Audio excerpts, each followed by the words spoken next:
Banyak sekali yang mengikuti tutorial sesat di YouTube tentang pencairan klaim JHT BPJS Ketenagakerjaan yang punya kepesertaan lebih dari 1 KPJ dan saldo di atas 10 juta rupiah.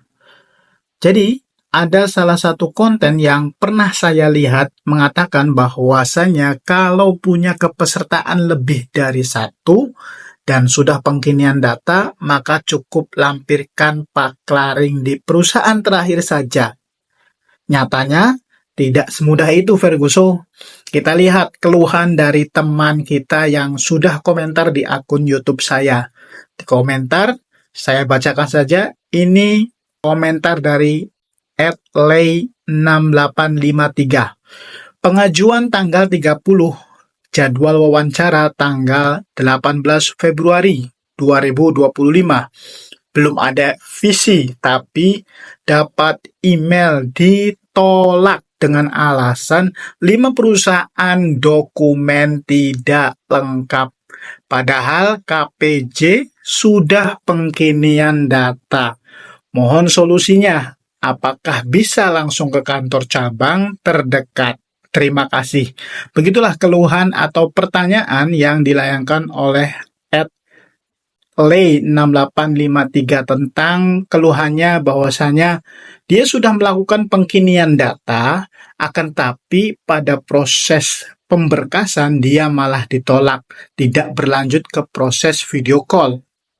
Untuk masalah ini, mungkin ada beberapa teman-teman sekalian yang menganggap bahwa setelah pengkinian data, tidak ada lagi untuk melampirkan bukti kerja atau berkas kerja dari perusahaan yang lainnya. Karena di awal tadi saya sudah sampaikan ada yang membuat konten seperti itu. Jadi, ada konten salah satu YouTuber di BPJS Ketenagakerjaan yang mengatakan bahwasanya kalau memang sudah pengkinian data, saldo di atas 10 juta, tidak usah melampirkan berkas yang dulu-dulu, artinya perusahaan yang lama ya. Lampirkan saja perusahaan yang terakhir kita bekerja. Nyatanya tidak seperti itu.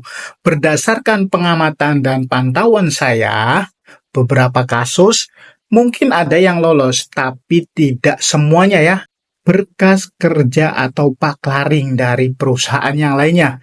Kalau misalkan Mas Lay ini punya 5 KPJ, 5 KPJ berarti 5 perusahaan ya, maka berkas kerjanya itu harus dipunyai semua.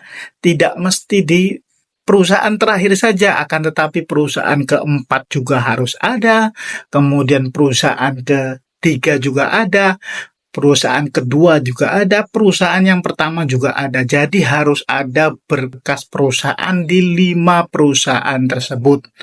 Jadi cukup jelas ya penjelasan saya ini, mematahkan ada beberapa konten yang memang menyatakan bahwasanya kalau klaim BPJS Ketenagakerjaan punya kepesertaan lebih dari 1, tidak usah menyertakan berkas kerja yang lainnya. Itu tutorial sesat, menurut saya itu sangat sesat.